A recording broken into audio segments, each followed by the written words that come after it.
때부턴가 이런 생각이 들었습니다. 사람은 태어나서 아이들 두 번 키우면 인생이 이렇게 끝이 난다. 한 번은 내 자식, 한 번은 손주 자식.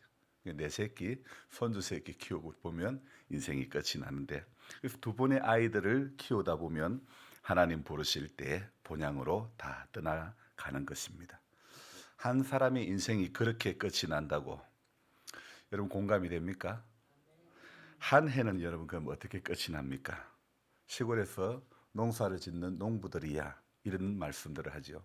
서리가 오면 농사가 끝이 난다 그런 이야기 하는데, 목사인 저는 어떻게 말을 할까요? 어떻게 해야 한 해가 끝이 날까? 성경을 이독을 해야 한 해가 끝이 난다. 이렇게 저는 말씀드리고 싶습니다. 올해 벌써 구약 이제 이독제 구약이 끝이 나가니 올해도 벌써 연말이 다가오고 있구나 이런 생각이 듭니다. 어떤 분들은 송년회를 해야 한 해가 끝이 나는 것을 아는 그런 사람도 있죠. 또 어떤 사람, 그러니까 텔레비전을 좋아하시는 분들은 연말 연예 대상을 이렇게 해야 이제는 한 해가 끝이 나구나 이렇게 그런 분위기를 느끼는 분도 있을 것입니다. 하지만 다른 어떤 것에 의해서 한 해가 끝이 나는 것이 아닌 말씀을 두 번 읽다가 말씀을 몇 번 읽다가 끝이 나는 것을 경험하는 것, 여러분 그게 감사고 그런 게 은혜가 아니겠습니까? 저마다 또 다 다릅니다. 그래서 나는 일독은 못해도 나는 반독이라도 난 신약이라도 읽어야 되겠다 이런 결단, 이런 어떤 하나님 앞에 다짐하고 자꾸 말씀으로부터 멀어지는 것이 아니라 말씀을 늘 가까이 하려고 하는 몸부림이 있어야 되는 것입니다. 괜히 계절이 주는 분위기에 젖어들고 감성에 젖어들어 가지고 살아가는 인생이 아니라 신구약 성경 66권이 주는 말씀이 주는 은혜가 있는 그런 성도가 되어져야 될 줄 믿습니다. 떨어지는 낙엽 보고 분위기 잡고 단풍놀이 가자 그러지 말고요. 올해 지고 내년에 안 지면 그 놀이는 한번 가도 됩니다. 매년 집니다. 매년 새기고 매년 집니다. 굳이 뭐 단풍놀이 안 가도 내년에 또 나오고 또 지는데요. 그렇잖아요. 여러분 올해 지고 올해 폈다가 올해 지고 마지막이라 그러면 한번 가봐도 되겠습니다만, 그러나 매년 보고 매년 거기에 낙엽 보고 분위기에 젖어들고 할 필요가 없는 것이죠. 프랑스의 시인이자 평론가였던 레미 드 구르몽이라고 하는 사람의 시가 생각이 납니다. 이 시는 여러분들 우리 연세 드신 분들은 잘 모르겠지만은 그러나 이제 조금 젊은 분들은 들어봤다 이런 생각이 날 겁니다. 가까이 오라 우리도 언젠가는 가련한 낙엽이 되리라. 가까이 오라 벌써 밤이 되었다. 바람이 몸에 스민다. 바로 이 부분입니다. 시몬 너는 좋으냐 낙엽 밟는 소리가. 들어본 이야기 같죠, 그죠? 떨어진 나뭇잎이 바닥에 뒹굴고 앙상한 나뭇가지가 보이면 우리네 마음도 덩달아 쓸쓸해지기도 합니다. 그래서 이런 걸 우리는 무엇이라고 말하죠? 가을 탄다. 그렇게 이야기를 합니다. 시인 윤동주 씨는 또 이렇게 이야기했습니다. 잎새에 이는 바람에도 나는 괴로워했다. 이렇게 시를 적었죠. 하지만 낙엽이 지는 것을 슬퍼할 필요는 없습니다. 오히려 낙엽이 져야 이듬해 봄에 나무는 새싹을 피울 수 있는 거 아닙니까? 만약에 연약한 잎이 영하로 내려가는 날씨에도 가지에 그대로 붙어 있다면 나무는 어쩌면 사람처럼 동상에 걸리고 말 것입니다. 나뭇잎을 떨어뜨려야 나무는 동상에 걸리지 않는 것입니다. 이 낙엽이라는 것이요, 오랜 세월 이 혹독한 추위를 이겨내기 위해서 나무가 선택한 생존 전략이라는 것입니다. 여러분 이해가 됩니까? 나무가 오랜 세월을 거치면서 생존하기 위한 전략으로 낙엽을 떨어뜨리는 겁니다. 여러분 인생도 마찬가지 아닙니까? 혹독한 시련을 견뎌내기 위해서 생존 전략이 있어야 되지 않겠습니까? 그 생존 전략이 무엇입니까? 바로 예배이고 바로 기도고 바로 찬송이고 바로 말씀 아닙니까? 믿음의 사람들이요, 일제 강점기를 거칠 때에 그 대한 독립을 준비하던 거점이요, 바로 혹독한 핍박을 이겨낸 믿음의 사람들의 생존 전략이 뭔지 압니까? 바로 금식이고 순교고, 바로 이것이 이 민족을 지금까지 이어올 수 있는 그런 힘이고 원동력 아닙니까? 바로 그러한 믿음이 금식하며 하나님 앞에 정말 눈물 흘리며 기도의 단을 쌓았던 그것이요, 오늘 일본의 총과 칼을 이겨낸 그런 힘이 되었지 않습니까? 지금은요, 환난과 핍박 중에도 성도는 신앙 지켰네. 우리 믿음의 선배들은요, 그런 핍박을 당할 때, 그런 어려움을 당할 때 정말 이 찬송을 눈물을 흘리면서 환난과 핍박 중에도 성도는 신앙 지켰네. 그 다음에 뭐죠? 이 신앙 따라 살 때에 기쁨이 충만하도다. 이 신앙 생각할 때에, 맞습니다. 정말 환난과 핍박 중에도 성도는 신앙 지켰습니다. 이 신앙 생각할 때에 기쁨이 충만하도다. 우리가 이런 고백으로 매번 나아가야 되는데, 저는 오늘 새벽에 이렇게 글이 적어집니다. 물질의 풍요 속에서 성도는 신앙 버렸네. 이 신앙 생각할 때에 천국에 갈 수 있을까? 정말 그런 것 같아요. 우리 믿음의 선배들에게는 힘이 들어도 인내가 있었습니다. 아니, 한국이 일어서려고 몸부림칠 때에 사람들은 힘이 들어도 인내가 습관이었습니다. 하지만 일어서고 나니 언제부턴가 우리 사이에 사라지고 마는 것이 무엇이냐면 바로 인내라는 겁니다. 참는 것이 힘들어졌습니다. 그래서 너무너무 사람들이 참지 못해요. 그 디모데 성경에 나오는 것, 말세에는 이럴 때가 이르리니, 그러면서 뭐라고 말하고 있습니까? 사람들은 조급하며 팔며, 조급하며 배반하며 팔며, 그게 조급하다. 인내를 못하는 거예요. 인내를. 베드로 전후서, 베드로 성경에도 보면 인내를 인내를 온전히 이루라고 하고 있지 않습니까? 그런데 말세가 될수록 사람들이 인내를 못하는 거예요. 조금 아픈 거 못 참는 거예요. 조금 힘든 거 못 참는 거예요. 조금 어려운 거 못 참고, 조금 답답한 거 못 참고, 이 눈에 아무것도 아니 보여도, 이 귀에 아무 소리 아니 들려도 믿음만을 가지고서 늘 걸으며 이 찬송을 수십 번 수백 번을 불러도요, 눈에 조금만 안 보이면 그냥 투덜투덜합니다. 귀에 조금만 안 들리면 어떻게 됩니까? 그냥 불평불만, 얼마나 감사는 저만큼 가 있고. 여러분, 이 인내라는 단어가 참 어울리는 한 사람이 있죠. 바로 오늘 우리가 살펴볼 욥이라고 하는 이 욥기의 주인공입니다. 사실 욥이라고 하면 어쩌면 인내보다는요, 욥기 1장 1절에 어떻게 기록되어 있냐면요, 우리 1장 1절 한번 볼까요? 한 장을 넘겨가지고, 우스 땅에 욥이라 불리는 사람이 있었는데 그 사람은 어떻게 해요?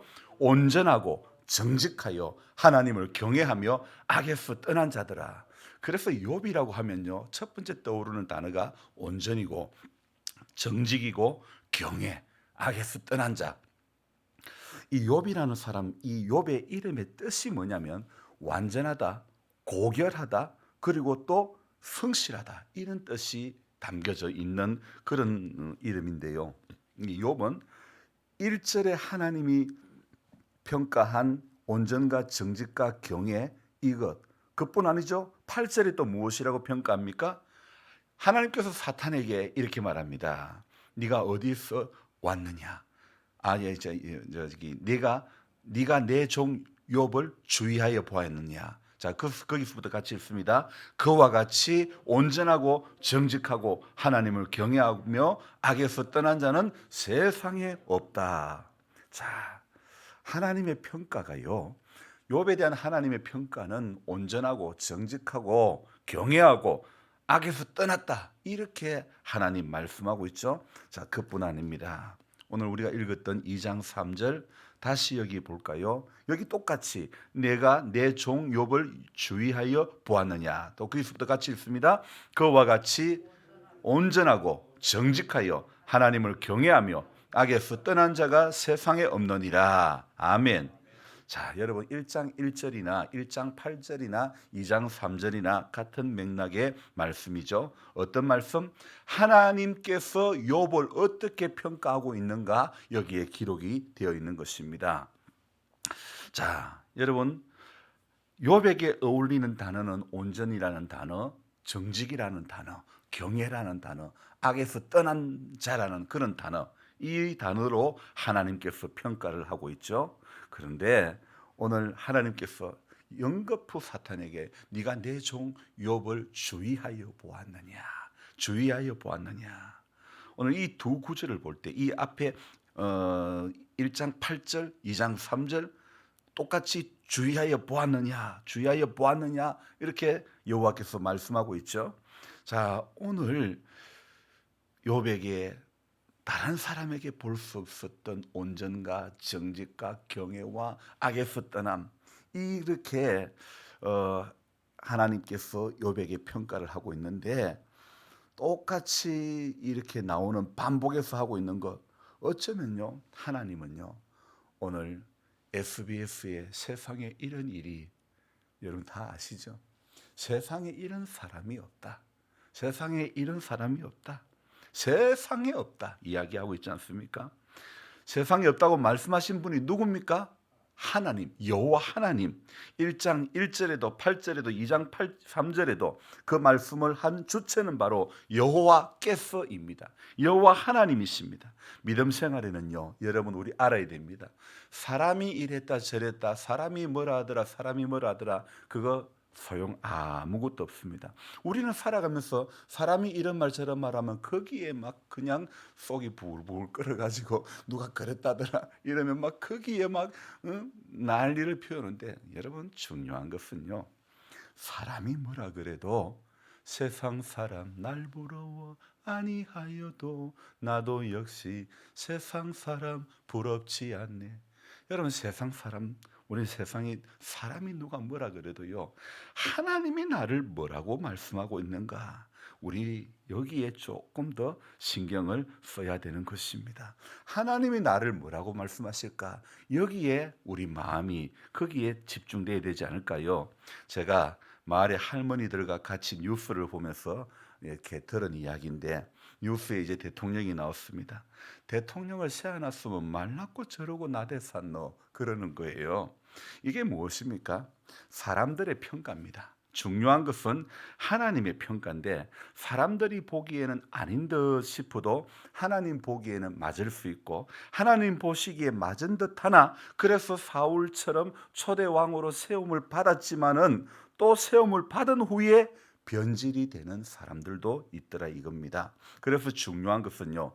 어떤 평가를 받는 것도 중요하지만은 어떻게 사는 것 또한 얼마나 또 그런 모습을 보여주는가 하는 것 이것은요. 더 중요한 문제가 되는 것입니다. 1장 2장에서 시작된 하나님께서 욥에 대한 평가를 하신 것이 어디까지 가느냐? 욥기 마지막 42장까지 간다는 겁니다. 여러분요. 참 사울이라고 하는 사람이 이스라엘의 초대 왕이 되는데 왕이 된 게요 어디에서 나오느냐 사무엘상 8장에 이제 백성들이 왕을 요구합니다. 우리도 주변의 다른 나라처럼 왕을 좀 세워 주십시오. 그렇게 사무엘상 8장에 요구하니까 사무엘 9장에서의 사건이 뭐냐? 사무엘 선지자가 사울을 만나러 가는 겁니다.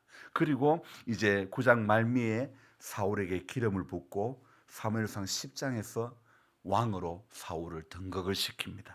자, 왕으로 뽑히고 11장에서 참 세움을 받습니다. 그런데요, 13장에서 사울이 죄를 짓기 시작합니다. 어떤 죄를요? 사무엘이 오기 전에 제사를 지내는. 그리고 15장에 가면요, 어떻게 이야기하느냐?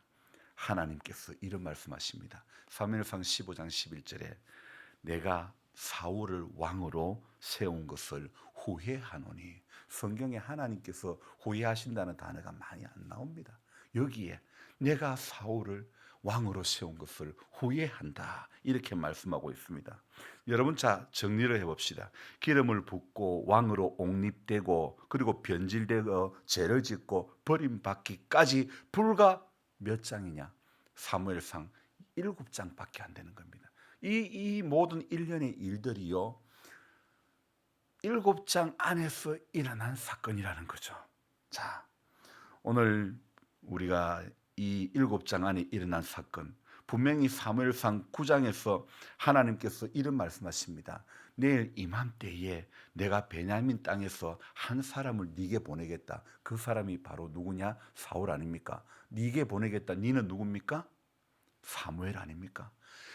사울을 만나게 되는 그 과정에 하나님께서 사무엘에게 내가 내일 이맘때쯤 돼서 베냐민 땅에서 한 사람을 네게 보내겠다. 그리고 너는 그에게 기름을 부어 내 백성의 지도자로 삼으라. 사무엘상 9장 16절에 그렇게 말씀했습니다. 그랬는데 또 9장 그 말미에 16절에서 하나님 내가 내일 이맘때쯤 사람 보내겠다는데 9장 21절에서 사울도요, 자기는 이렇게 말합니다. 어떻게 말하냐?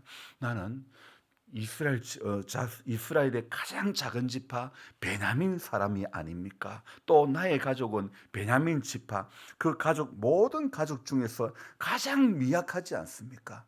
이 말은 무엇입니까? 사울의 겸손을 이야기하는 거 아닙니까?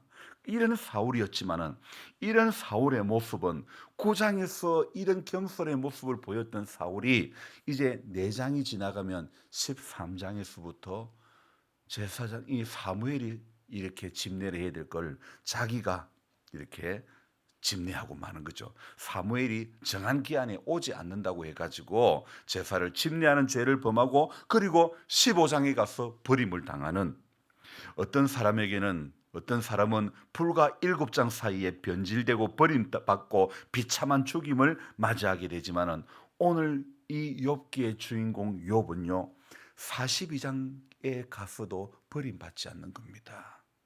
여러분, 그래서 42장 7절에 하나님은 어떻게 평가하느냐? 여호와께서 대만 사람 엘리바스에게 이르노니 내가 너와 내 두 친구에게 노하노니 이는 너희가 나를 가리켜 말하는 것이 내 종 욥의 말같이 옳지 못함이니라. 하나님께서는요 엘리바스, 대만 사람 엘리바스, 그다음에 나마 사람 소발입니까? 그다음에 수아 사람 빌다, 이런 세 명의 말보다도 너들의 말이 나의 내 종 욥의 말같이 옳지 않다. 하나님은 욥기 마지막 장에 가서도 욥의 말을 인정해 주는 거예요. 욥을 선하게 평가하는 거예요. 1장, 2장에서만 욥을 좋게 평가한 것이 아니라 마지막 42장에 가서도 하나님의 마음은 욥에게 있는 거예요.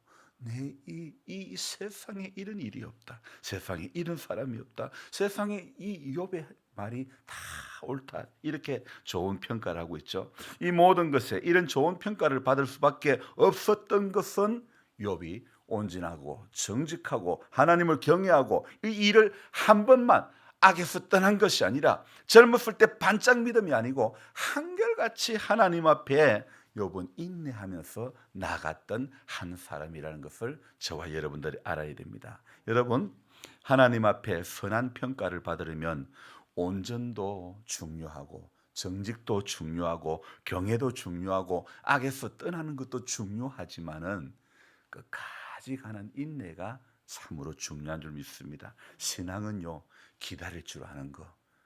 우리 교회를 우리가 어떻게 표현하고 있습니까? 임기교회는 어떻게 해요? 임금으로 오실 주님을 기다리는 교회. 우리 임기는 원래 수풀림자特기자에서 숲터라는 말이지만은, 그러나 우리는 신앙 안에서 해석하기로는 임금으로 오실 주님을 기다리는 교회라는 거죠. 아멘. 그렇습니다. 그래서 성도는 신앙을 지키는데 어떻게 지키느냐? 인내하면서 지키는 겁니다. 공부는 뭐로 해죠? 머리입니까? 이겁니까? 공부는 엉덩이로 하는 거랍니다. 머리로 하는 사람 오래 못합니다. 엉덩이로 하는 사람이 오래 합니다. 제 친구가 서울대 나온 친구가 있는데 지금은 한 회사의 바지 사장을 하고 있는데 이 친구가 엄마는 식당을 하는 거예요. 밤늦게까지 이제 엄마 설거지하는 것도 도와주고 밤 10시, 11시 넘으면 그때 책상머리 앉아가지고 공부를 하기 시작합니다. 나는 믿을 거는 머리밖에 없다. 신앙이 없으니까 나는 믿을 거는 머리밖에 없다면서 의자에다가 자기 몸을 묶어가지고 밤늦게까지 공부하는 거예요. 그래가 서울대학을 간 거예요. 여러분, 공부가 머리로 하는 것 같지만은 엉덩이로 하는 거랍니다. 하나님 앞에 신앙생활도요 마찬가지입니다. 머리로 신앙생활하는 사람 오래 못 갑니다. 엉덩이로 인내할 줄 알면서 하나님 앞에 믿음만을 가지고서 늘 걸으며 이기에 아무 소리 아니 들려도 어떻게 해요? 하나님의 약속 위에 서리라. 오늘부터 약속 위에 서는 성도가 되기 위해서 꼭 필요한 거 뭐예요? 인내. 여러분, 오늘도 인내하면서 조금 힘들어도 인내합시다. 조금 어려워도 인내합시다. 왜요? 현재 받는 고난과 장차 받을 영광은 좋게 비교할 수가 없기 때문인 줄 믿습니다.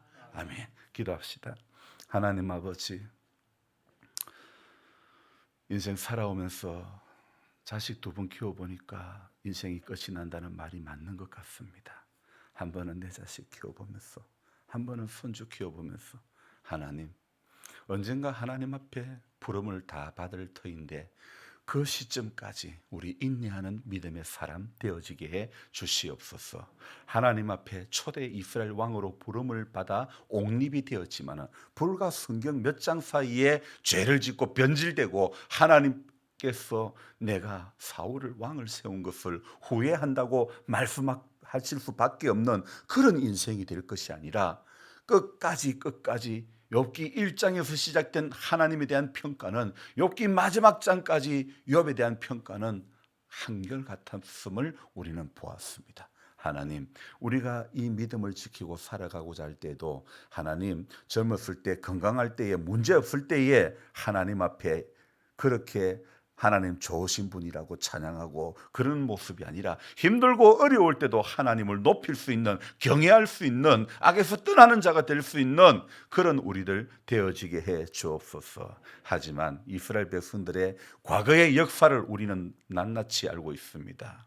하나님께서 약속의 땅으로 그들을 불러 인도해 내셨지만은, 홍해를 건너가는 기적을 경험했지만은, 온갖 10가지 재앙을 하나님 다 눈으로 보게 해 주셨지만은, 그러나 가나안 땅으로 가는 모든 여정에서 그들은 원망과 불평으로 점철된 신앙을 보일 수밖에 없었던 것입니다. 하나님, 때로는 가다가 금송아지를 만들고, 지도자가 하나님의 계명을 받으려 산에 올라갔을 때 내려오름이 더딤을 보고 아론을 겁박하여 금송아지를 만들고만 사실 우리는 압니다. 오늘 우리도 인내하지 못해서 하나님, 우리를 인도해낼 신을 만들어내라 하면서 내가 오늘도 스스로 신을 만들어내는, 내가 복음을 신봉하는 그런 인생이 되지 않기를 원합니다. 철저하게 신구약 66권의 말씀에 기초한 신앙이 되어지기를 소망합니다. 하나님, 사람이 어떻다 저떻다 평가받는 것, 사람에게 싫은 소리 안 듣고 사람에게 어떤 평가받는 것 굉장히 중요하게 생각하면서 하나님에게는 어떤 평가를 받고 있는가. 우리 정말 중요한 것은 하나님이 나를 뭐라고 말씀하실까, 정말 주님이 뭐라고 하시는 것이 굉장히 중요한데, 주님은 안 보이고 인생 살다 보니 사람 말에만 좌지우지되고 사람 말에 휘둘리고 많은 믿음이 있는 것 같아도 정말 겨자씨 하나 만한 믿음이 없어서 하나님의 선한 역사를 경험하지 못하는 어리석은 우리 모습일 때가 얼마나 많은지 모릅니다. 목사인 저도 종종 물질의 마음이 위축될 때도 많고, 종종 건강검진을 앞두고 마음이 위축될 때도 많고, 종종 어줍지 않은 일 때문에 신경이 쓰이고 마음이 무너질 때도 참 많았던 부끄러운 모습이 너무너무 많았습니다. 하나님, 우리 모두는 약합니다. 그래서 오늘도 예수님의 십자가를 기억하면서 주님, 십자가 든든히 붙잡고 나가게 하여 주시옵소서. 사랑의 주님, 연로하신 성도님들, 끝까지 예수 잘 믿는 복을 주옵소서. 섭섭병에 들지 않게 해주시고 변질병에 들지 않게 해주시고 하나님 시험에 들지 않게 하시고 항상 하나님 경외하고 온전한 신앙생활 할 수 있도록 도와주옵소서. 우리 하나님 아버지 한 분 한 분 특별히 우리 연로하신 남자 성도님들 믿음에 믿음을 더해 주시고 주님 더 사랑할 수 있도록 도와주시옵소서. 우리 하나님 또 바라옵고 은하옵기는 오늘 저랑 또 동갑내기 오진열 장로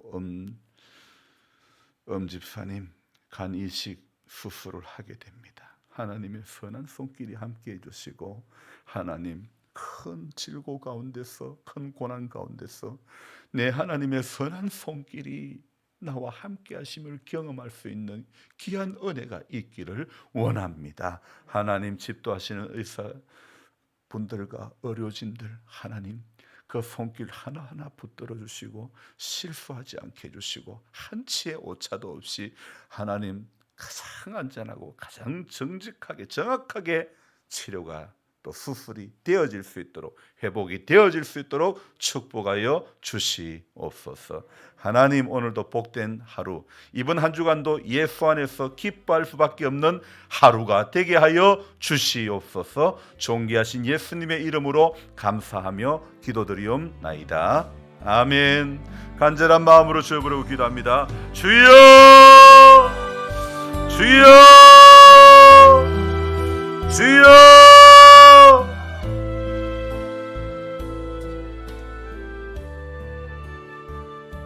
하나님 아버지 한 주간을 또 세상에 나아갑니다. 그 첫 발걸음에 하나님 오늘 우리 사람의 평가가 어떠한가 그것이 중요한 것이 아니라 하나님이 날 무엇이라고